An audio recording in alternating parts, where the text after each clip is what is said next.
Welcome to episode 463 of Salcedo Paranormal, and tonight I'm continuing my series on ghost towns. As always, you can find all episodes of the show along with links to social media and other ways to contact me at the podcast page, and that is salcidoparanormal.podbean.com. That's SALSIDO paranormal.podbean.com. Always happy to hear from you all, whether you have comments or questions or topic suggestions or stories of paranormal experiences, whether they're your own or from others that you trust. Happy to either read those or have you join me on the show to talk about them. Thank you all for listening, whether you are here for the live streams on Discord or if you listen to the podcast or YouTube feeds or on the Troubled Minds Radio Network, KUAP Digital Broadcasting. There you can hear replays of 2 episodes of the show every night at 6 p.m. Pacific, 9 p.m. Eastern, right before Troubled Minds Radio comes on. As always, I want to thank Michael Strange, host of Troubled Minds Radio, as well as Liam Martin, host of the Exile Minds podcast, for producing the show and putting it up on the station. If you'd like to support the show, there are some different ways to do that. You can always share the show with others, and also rate and review the podcast on your platform of choice there. Also, I've written some paranormal fiction and nonfiction books you can check out over on Amazon.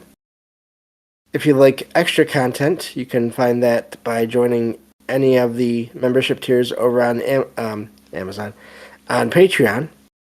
And there you'll find at least one show, probably more, as I keep going with this, more extra episodes every month of the show. And that's a good way to support the show and get more content. Also, if you just like to make a one-time donation, you can do that through either PayPal or Venmo. As there are expenses in making the show, from equipment to research materials and travel expenses. All help is never expected but always appreciated if you would like the show to keep on getting better and getting out there more to everyone. So as far as the Mid-Michigan Paracon, I will be there this year, November 4th and 5th. That's a Saturday and Sunday at the Soaring Eagle Casino and Resort in Mount Pleasant, Michigan. And I'll be doing recordings there of myself and then others as they wish to talk about their thoughts on the paranormal and possible experiences, and then I'll bring all those recordings home and share them on the show. So I think that covers everything. So I recently did an episode just on sort of the idea and some examples of ghost towns in general. And I wanted to do this series, at least a few more episodes on this topic, going over some locations, as long as I can find enough on them, and to give more details on individual locations here. So all the links that I used for this show tonight, they'll be included in the episode description. They are also in the show notes and sources channel on my Discord server.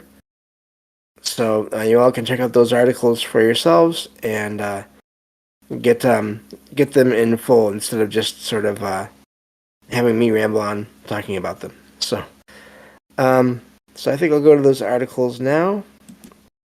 This first one is from hauntedrooms.com, pretty well-known site there.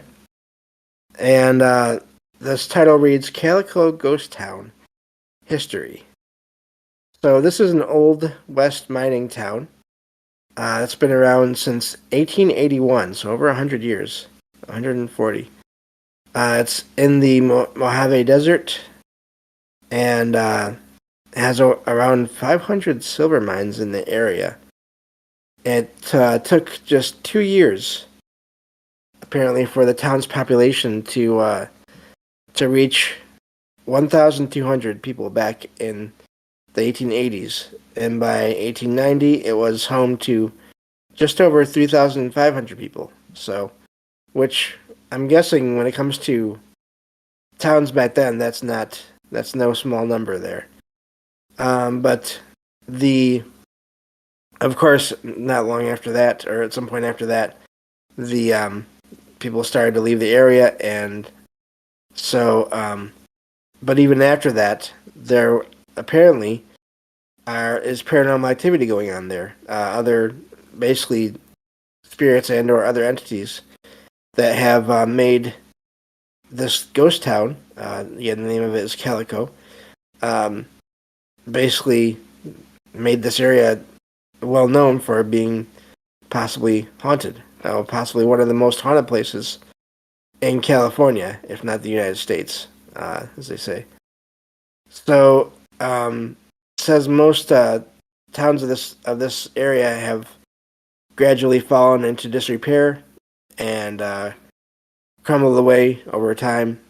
But this is one of those areas that has been kept up by people over time. It was in this town, apparently in 1950, was purchased by Walter Marvin Knott, Knott, who is famous for being the owner of Knott's Berry Farm. Apparently that's a well-known farm. I'm not aware of it, but apparently he had set up a fake ghost town at his farm by relocating several abandoned buildings from Old West towns to his farm. That's amazing, because who knows what kind of energy you would be bringing along with those buildings. But he decided that he wanted to buy an actual ghost town, and so he chose Calico as the one to purchase. And apparently, as of now, as far as activities go, there are things going on there today, at least in recent times, including mine tours, gunfight performances, gold panning, and then a heritage railroad ride. And of course, it also has its let's see here. So, and of course, it's again, people consider the place to have paranormal activity going on there. So, going into what's going on there, paranormal terms, it mentions the town's top 3 hauntings, and there are claims of activity there, but there's 3 main entities that have been identified as residing in the town. These are the ones that people should be apparently looking for, so I'm guessing they appear often. The first one they mention here is Lucy Lane, and this is one of the most commonly spotted apparitions. And so it's a woman that is known as Lucy Lane. History suggests that she ran Calico's general store alongside her husband, John Robert Lane. So the Lanes moved away from Calico when the town started to rapidly, basically, people started leaving the town rapidly. But they returned in 1916 after the town was abandoned and lived the rest of their lives, in this town. So, so Lucy was well into her 90s when she finally passed. And so she's apparently still seen in the area. Visitors to the Calico ghost town have reported seeing Lucy walking between what was once her home and the general store, which is, of course, something that she used to co-own there. She basically is recognized by the clothes that she wears, which is a beautiful black lace dress, which she was buried in, apparently. So that's one sighting there. And her former home, is now a museum dedicated to her and her husband, John Robert Lane. And she's also seen there sitting in a rocking chair, slowly rocking back and forth. Some people also claim to have seen Lucy behind the counter in the general store. And I mean, who knows if that's a residual or if she just likes to be there because of memories of the past. But if you think of a store, that's where you're going to spend a lot of your time is behind that counter. So really amazing there. The next they talk about here is teachers and pupils of the Calico schoolhouse. And so this is the schoolhouse that was used back in those times. The teachers' names apparently have been are not known at this point due to lack of records and everything. But it's apparently they are the teachers that taught in the house seem to be the ones, according to a lot of people, what they think and feel. The teachers are the ones responsible for the activity that happens in this old schoolhouse. There's frequent reports that the teachers like to stand in the windows of the schoolhouse, looking at people that pass by on the outside, so sightings of apparitions there, it sounds like. There's also reports of a red ball of light moving around inside the schoolhouse. Many people that visit the ghost town have written about seeing this. Have just reported seeing this. So that's amazing. That sounds like an orb in a way. So these people, also there's been reports of seeing children moving around inside the house as well, the schoolhouse as well. They're said to keep to themselves most of the time, but one girl who was approximately 11 or 12 seems to like to go, like to be seen and heard and everything, or seen anyway. She's most likely to appear to children and teens who will often say that they see her, only for their parents to turn around and the girl vanishes. So apparitions there. Sounds like a lot of apparitions. So far no sounds, but still, that's a lot of seeing things there. And again, there's always the possibility you have to keep in mind of, is it sentient spirits that are around there still now, or is it residual, or is it a mix of both? I always wonder about in these places. So the next one they talk about here is, apparently I'm guessing this is a nickname, Tumbleweed Harris. The most common or most prominent ghost that moves around the town is known as Tumbleweed Harris. And they do use quotation marks there. So apparently he was the last marshal of Calico, and seems like he is still basically keeping an eye on the area. He's often seen on the boardwalks on Main Street, and you can usually recognize him by his large frame and long white beard. So you can also visit the gravesite, his gravesite, and they suggest thanking him for keeping the peace in Calico even after he had passed. So it does mention that there are these are just the most common sightings. Apparently, there are other reports of a mail-carrying dog, mail as in letters. So there's apparitions, I guess, and an angry cowboy who haunts a place called Hank's Hotel. There's a female spirit known as Esmeralda, and a woman in a long white dress is often seen wandering on the outskirts of town. So some of the other reports in Calico include the Maggie Mine, Hank's Hotel, and the Calico Corral. It's common, it says, for visitors to have experiences with unexplained chills, tugging on their clothing. So I'm guessing in that case it's as if there's kids moving around there.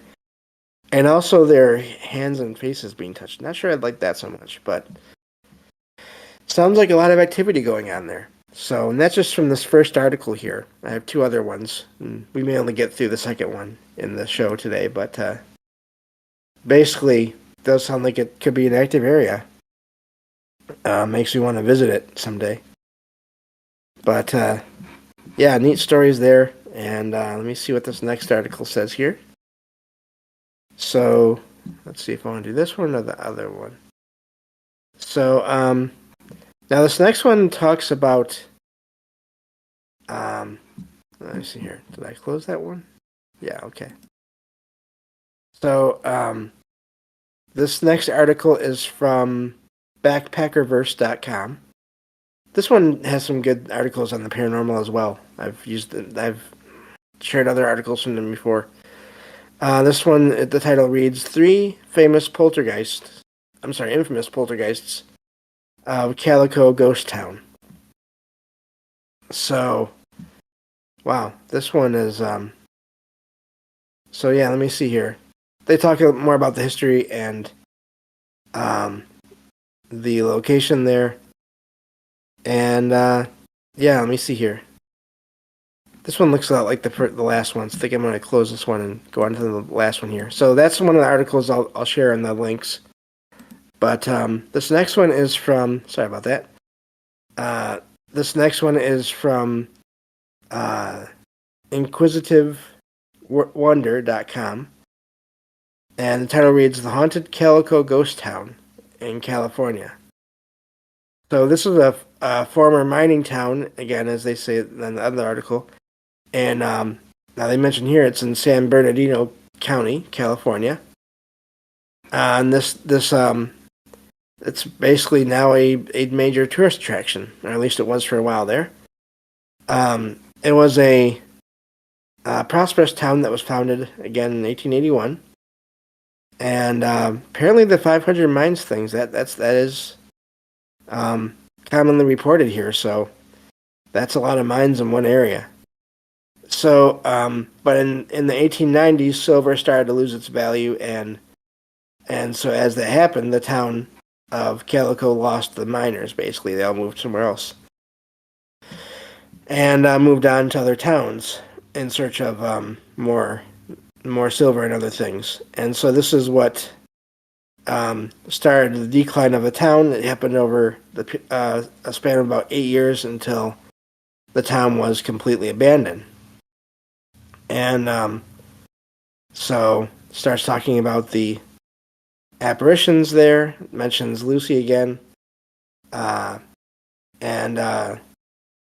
this is Lucy Lane, former general store owner, along with her husband.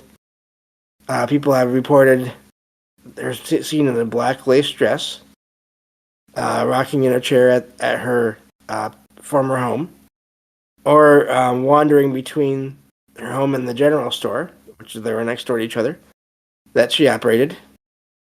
So that's all they have for her there, but that does match with other articles here. The next one they mention again is Tumbleweed Harris, who was the town marshal. His grave is visited a lot in the nearby cemetery, and his spirit is said to be among those still walking the streets here. He's said to be of large stature, has a white beard, and he walks along the boardwalks between the buildings, so possibly still patrolling the town. And mentions here again the schoolhouse. So this is another location where teachers and students apparently both are seen there. I wonder what the explanation for that is. I would think it'd be more of a residual thing. If they're seeing that many people in there. But I mean, I guess there was a lot back then that could have led to people passing away sooner, I guess, in a way. So I don't know. Now, here's the thing that they mention in this article. They go over more in this one than other ones. This is now Calico is now a popular destination with tourists, even though there are some that feel that the tourist industry has over-commercialized the town and taken away some of its natural beauty, which that is always a factor. The buildings have since been restored, and the town isn't abandoned anymore because of people that basically work there, I guess. So yeah, that mentions that you can Apparently, at one point you could stay just for the day, but you could also spend the night in your tent or an RV, or even sleep overnight in one of the basic cabins. So that sounds like a good way to sort of investigate while you're there if you care for that kind of thing. But yeah, so really neat sightings there, and that's basically all I had for that. But again, we'll be going over more of these towns as basically once a week or so. And there's that other article here that I had that covers several of them. And let me see about getting that open again so I can kind of give you a preview as to what other towns we might be able to go over here. And let me see if I can find it. So, just gotta scroll up a little bit. Sorry about that. So, but there we go. I think, yeah. So as far as other towns go, some of the places I would like to do at least one town in Nevada, but let me see here. There we go. So I don't think this works. Yeah, it doesn't work. Sorry about that. So we just did Calico, and in future shows here we'll probably do. Let's see, some other ones here are Rhyolite, Nevada, and Goldfield, Arizona. Definitely have to do that at some point, or at least one town in Arizona. Let me see here. St. Elmo, Colorado. That sounds like one I've heard of before in other paranormal shows, so I'm going to have to do that one as well. And Terlingua, Texas. So there's plenty of towns here to choose from. And so I don't think that'll be a problem. I don't know if we'll go through all of them. Probably just do another 3 or 4 episodes on this topic and then take a break or we'll see. But yeah, so it does seem like there's ghost towns just all over the place. And some have been turned into tourist destinations, others not so much. So, and I wonder about that because the places that are where tourists are able to stay, I wonder if that does sort of drive away paranormal activity. I wonder if there's more in the towns that don't have places for people to stay overnight in or near the towns. But of course, to find that out, you have to stay there. So that's a sort of a catch-22 there. But and then of course, some buildings, depending on how old they are and if they've been restored at all or not, there's always just like any place that's been abandoned for a long time. I would never recommend any kind of urban exploration or even looking into these places unless they've basically been cleared for the public to visit, because buildings over time will fall apart, and especially over decades and hundreds of years or whatever. Not always, if the upkeep is still there and people are still making sure they're going strong, but if they're left alone, then those places can be dangerous. So yeah, I guess that just something to keep in mind, that you never want to go trespassing on places where that's not allowed, because it could be dangerous in a lot of different ways, not even counting the paranormal. So, but that's gonna do it for tonight. Thank you all for listening, and I'll talk to you all on the next episode of Salcedo Paranormal. Take care.